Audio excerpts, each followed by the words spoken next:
और इस वक्त यूक्रेन के कुछ हथियार ऐसे हैं जिनकी चर्चा पूरी दुनिया में हो रही है। यूक्रेन के पास ऐसे गेम चेंजर हथियार आ चुके हैं जिनके धमाकों ने युद्ध का रुख मोड़ कर रख दिया है। जेलेंस्की ने खतरनाक हथियारों की शॉपिंग लिस्ट नाटो देशों को भेज दी है। जेलेंस्की की सीक्रेट शॉपिंग लिस्ट में कौन कौन से घातक हथियारों के नाम है, इस स्पेशल रिपोर्ट में आप देखिए। 5 4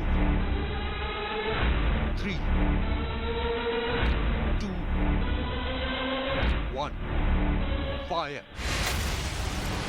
रूस का टैंक तबाह।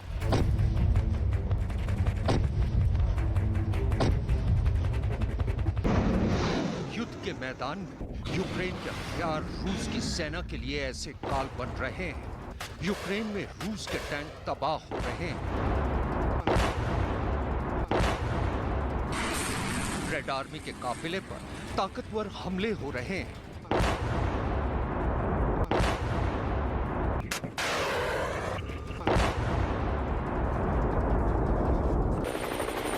रूस के अटैकिंग हेलीकॉप्टर्स गिरते दिख रहे हैं।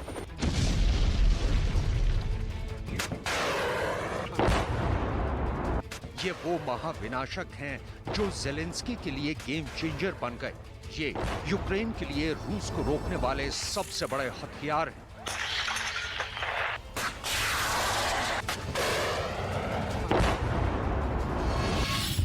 जेवलिन एनलॉक, 84, TB2 ड्रोन, स्ट्रिंगर और S-300 एयर डिफेंस सिस्टम, ये 6 ऐसे हथियार हैं जिन्होंने यूक्रेन युद्ध के रुख पहले दिन से मोड़ दिया। रूस की चढ़ाई पर ब्रेक लगाने वाले इन हथियारों की चर्चा पूरी दुनिया में हो रही है।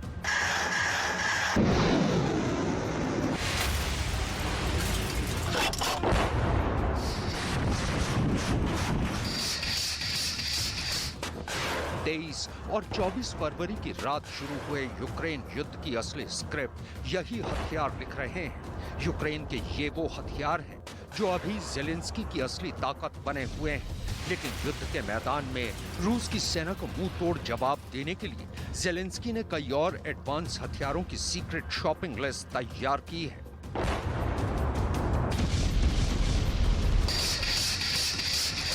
हथियारों की वो शॉपिंग लिस्ट ऑर्डर के तौर पर अमेरिका समेत हथियारों की सप्लाई करने वाले तमाम नेटो देशों तक पहुंच गई है।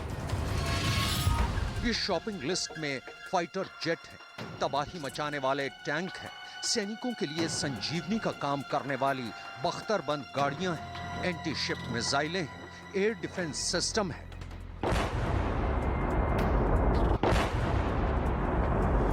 इसलिए दिल थाम कर बैठिए।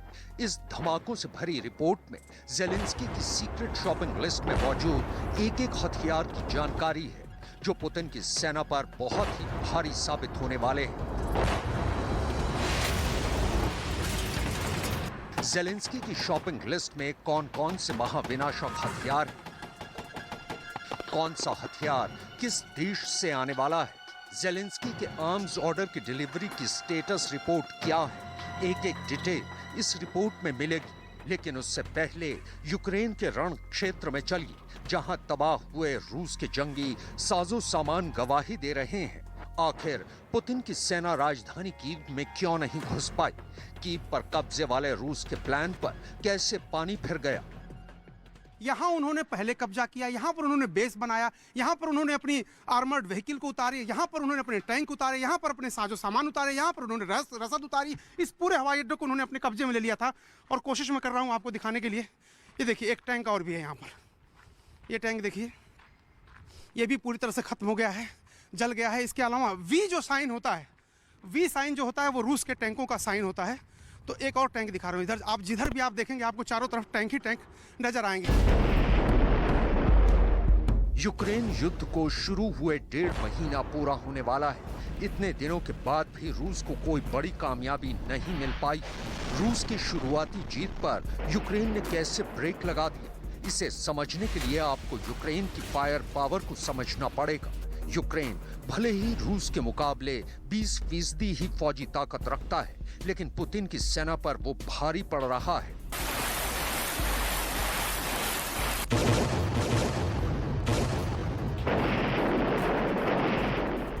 सबसे पहले देखिए वो ड्रोन जिसे रोकना रूस के लिए बहुत मुश्किल हो गया है।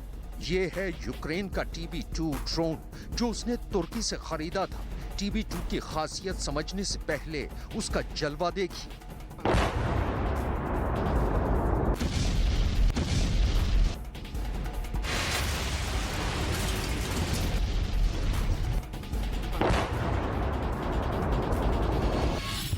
TB2 जिन्हें बेयर कतार ड्रोन भी कहा जाता है, ये 4 एंटी टैंक मिसाइल लेकर उड़ता है। 150 किलो तक वजन उठाने वाला TB2 ड्रोन 25,000 फीट की ऊंचाई तक 27 घंटे तक मंडरा सकता है। यूक्रेन के पास ऐसे 20 ड्रोन थे, लेकिन रूस का दावा है कि कई TB2 ड्रोन वो मार गिरा चुका है। लेकिन सच ये है कि अब तक इस ड्रोन ने रूस की नाक में दम कर दिया है। उसके कई टैंक इस ड्रोन के हमले में खत्म हो चुके हैं। 2020 में अजरबैजान और आर्मेनिया के बीच हुए युद्ध में भी TB2 ने बहुत कहर मचाया था। अजरबैजान की जीत के पीछे TB2 का सबसे बड़ा रोल था। इसलिए जब यूक्रेन में रूस के बढ़ते टैंक काफिलों पर आसमान से अटैक होता है तो उसके पास भी इससे बचने का कोई जवाब नहीं होता। टॉप एंगल से गिरने वाली मिसाइल रूसी टैंकों और बख्तरबंद गाड़ियों को बचने का कोई मौका नहीं देती। इस वक्त हम बोरोदयानका शहर में हैं, जो बेलारूस से सटा हुआ इलाका है, जहां रूस की सेना ने हमला किया था। सबसे करीब यही इलाका था। इस वक्त देखिए यहाँ पर एक डैम है और डैम के अंदर से कई मिसाइलें और ग्रेनेड निकल रहे हैं। यूक्रेन की सेना एक ऑपरेशन चला रही है जिसमें देखिए कांटों के जरिए इन मिसाइलों को देखिए निकाल रही है। अगर आपकी नजर जा रही हो, देखिए एक छोटी सी मिसाइल है और एक ग्रेनेड भी है यहाँ पर पड़ा हुआ, और ये बहुत सारे बॉक्सेस पड़े हुए हैं जिसमें हथियार हैं। रूस की सेना जब यहाँ से गई तो इन हथियारों को छोड़ करके गई है और इस डैम के अंदर उनको छोड़ दिया था। अब वो निकालने की कोशिश कर रहे हैं ये लोग। और देखिए ये एक छोटा सा ग्रेनेड, देखिए एकदम साबुत ग्रेनेड है जिसको कांटे से फंसा करके यूक्रेन की सेना इसको बाहर निकाल रही थी।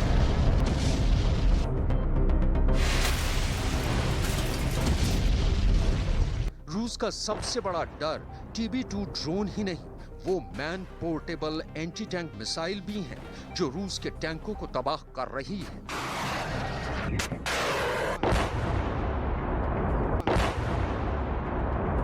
यूक्रेन की फौज और मिलिशिया इस वक्त 3 तरह के एंटी टैंक वेपन सिस्टम इस्तेमाल कर रहा है। इनमें पहला है अमेरिका से मिला javelin anti tank guided missile system जिसकी रेंज 4 किलोमीटर है। ब्रिटेन से मिला एनलॉस सिस्टम यानी next generation light anti tank weapon, range 800 metre है। ये दोनों टॉप एंगल अटैक वाली मिसाइलें हैं। तीसरा है स्वीडन से मिला 84 रॉकेट लॉन्चर। 600 मीटर रेंज वाले इस सिस्टम का इस्तेमाल अमेरिकी सेना ने अफगानिस्तान में भी किया है। अमेरिका समेत तमाम नेटो देशों ने जंग शुरू होते होते एस्टोनिया के रास्ते यूक्रेन तक ऐसी सैकड़ों मिसाइलें यूक्रेन पहुंचाई हैं, जबकि ऐसी 2000 और मिसाइल यूक्रेन को मिलने जा रही हैं। अमेरिका से ड्रोन और मिसाइलों की खेप जल्द यूक्रेन पहुंचने वाली है। इन हथियारों पर जेलेंस्की को इतना ज्यादा भरोसा हो गया है कि उन्होंने नेटो और अमेरिका से कहा है कि हमें सिर्फ हथियार देते रहिए, यूक्रेन रूस को धूल चटा देगा। इसलिए जैसे जैसे युद्ध आगे बढ़ता जा रहा है, जेलेंस्की की हथियारों की शॉपिंग लिस्ट भी लंबी होती जा रही है। जेलेंस्की ने नेटो देशों से 3 तरह के फाइटर जेट की मांग की है। ये लड़ाकू विमान है MiG-29, F-16 और F-15। इन तीनों लड़ाकू विमानों से शक्तिशाली बम, गाइडेड मिसाइल के साथ साथ अनगाइडेड मिसाइलें भी गिराई जा सकती हैं। F-16 और F-15 दोनों fighter jet multi role fighter हैं। ये अमेरिका में बने 4थी पीढ़ी के लड़ाकू विमान हैं जो 4220 किलोमीटर की दूरी तक मार करने में सक्षम है।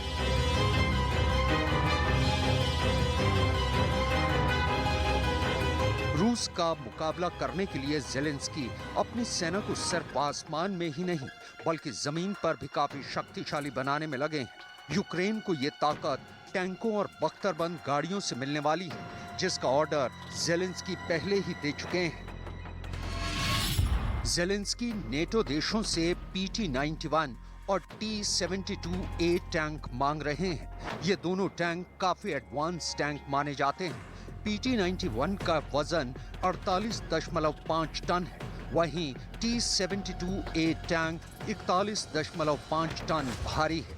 PT-91 5 किलोमीटर दूरी तक गोले दाग सकता है, वहीं T-72A टैंक की रेंज 4 किलोमीटर है। PT-91 टैंक पोलैंड का मेन बैटल टैंक है। यूक्रेन में दाखिल हुए रूस के टैंक और उनकी तबाही की तस्वीरें पूरी दुनिया देख रही है, लेकिन रूस के इन टैंकों को करारा जवाब देने के लिए ज़ेलेंस्की नेटो देशों से टैंक मांग रहे हैं, जिनके गोलों पर रूस की सेना का नाम लिखा होगा।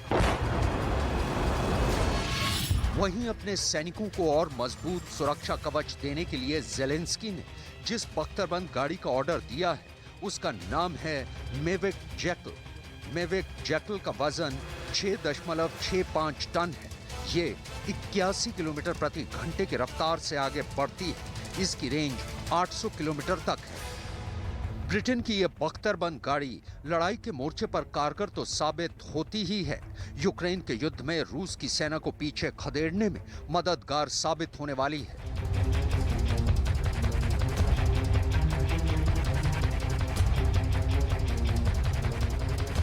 यूक्रेन युद्ध में जमीन और आसमान के साथ साथ रूस की सेना समंदर से भी लगातार मिसाइल अटैक कर रही है।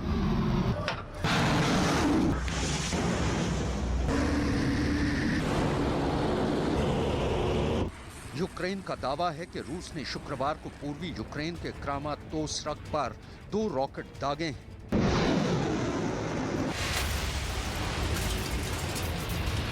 वहीं यूक्रेन के ओडेसा को रूस की नेवी अपना टारगेट बना रखी है। हमलों को देखकर तो यही लगता है कि काला सागर में मौजूद रूस की नौसेना ओडेसा को तबाह करने की पूरी तैयारी कर ली है। ऐसे में रूस की नौसेना को बराबर की टक्कर देने के लिए ज़ेलेंस्की ने BGM-109 टॉम हॉक नाम के एंटी शिप मिसाइल की ऑर्डर दी है। टॉम हॉक मिसाइल 1600 किलोमीटर तक मार कर सकती है। ये मिसाइल परमाणु हमला करने में भी सक्षम है। यूक्रेन में ज़ेलेंस्की नेटो की मदद से नो फ्लाई जोन बनाने में भले ही नाकाम रहे हैं, लेकिन उनके अपने सिस्टम ऐसे हैं जो छोटी रेंज में रूसी विमानों का शिकार जरूर कर रहे हैं। एयर डिफेंस सिस्टम से ये शिकार कैसे किए गए, इसका छोटा सा ट्रेलर देखिए।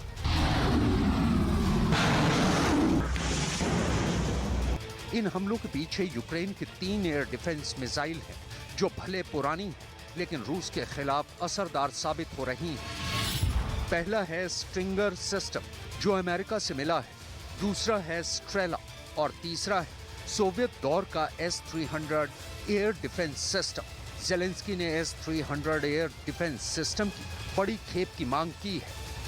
हैरान करने वाली बात यह है कि रूस अब उन्हीं हथियारों से मात खा रहा है जो कभी उसने तैयार किए थे। ऐसा ही एक और एयर डिफेंस सिस्टम है S-300, जो ज़ेलेंस्की की शॉपिंग लिस्ट में शामिल है।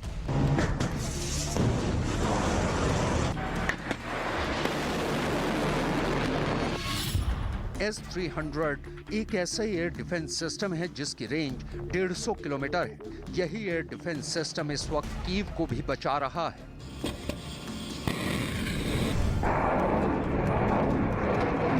सीधा कहें तो व्लादिमीर ज़ेलेंस्की अब तक इसी एयर डिफेंस सिस्टम की वजह से महफूज है।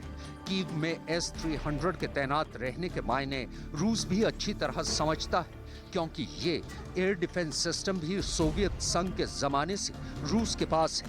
ऐसे में अब जब ज़ेलेंस्की की शॉपिंग लिस्ट में मौजूद हथियारों की डिलीवरी बहुत जल्द होने वाली है, वो न सिर्फ यूक्रेन युद्ध में हिस्सा लेंगे, बल्कि रूस की सेना को मात देने के लिए ट्रम्प कार्ड भी साबित हो सकते हैं। और जंग की इसी भयावह घड़ी में कुछ बेहद चौंकाने वाली और सनसनीखेज खबरें भी लगातार सामने आ रही है। अब खबर यह आ रही है कि यूक्रेन ने अपने एयर डिफेंस सिस्टम S-125 नेवा से रूस के सबसे ताकतवर लड़ाकू विमान सुखोई को ढेर कर दिया है। खास बात यह है कि यूक्रेन ने जिस घातक एयर डिफेंस सिस्टम से लड़ाकू विमान को गिराया है, वो सोवियत संघ के दौर में बना था और इसे अब रूस की सेना इस्तेमाल नहीं करती।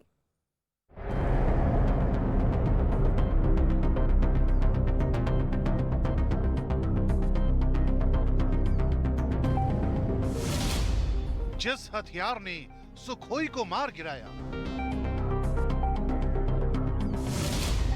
जो हथियार रूस के ताकतवर लड़ाकू विमान पर भारी पड़ गया, आखिर कैसे हुआ रूस के साथ सबसे बड़ा धोखा?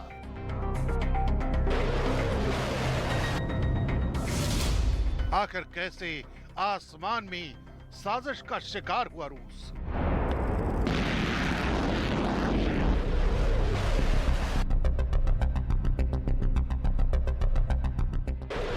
जंग के मैदान में इस वक्त दोनों ही देश अपने अत्याधुनिक हथियारों का इस्तेमाल कर रहे हैं। कोई भी 1 इंच पीछे हटने को तैयार नहीं है। दुश्मन के छक्के छुड़ाने के लिए हर नीति का इस्तेमाल किया जा रहा है। इसी कड़ी में आई एक खबर ने इस वक्त पूरी दुनिया का ध्यान अपनी ओर खींच रखा है। बताया जा रहा है कि यूक्रेन ने अपने एयर डिफेंस सिस्टम S-125 नेवा से सुखोई विमान को मार गिराया है। दावा किया जा रहा है कि महज 2 दिन पहले ही खार्किव में इसी एयर डिफेंस सिस्टम ने पलक झपकते ही रूस के बेहद घातक सुखोई को मार गिराया।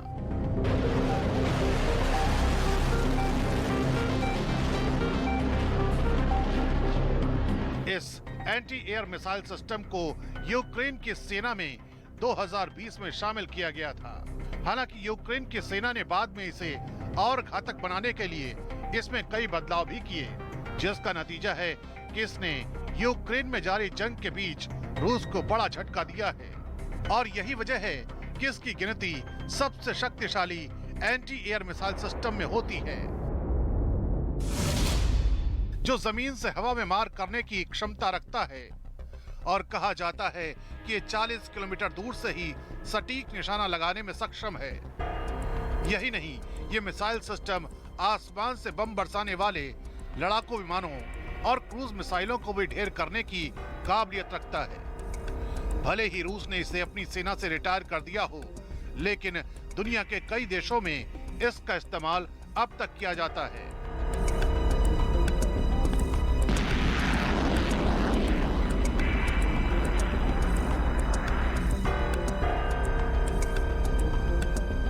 और इसी का फायदा अब यूक्रेन को मिल रहा है। इस एयर डिफेंस सिस्टम का अचूक निशाना लगातार रूस की सेना को भारी नुकसान पहुंचा रहा है।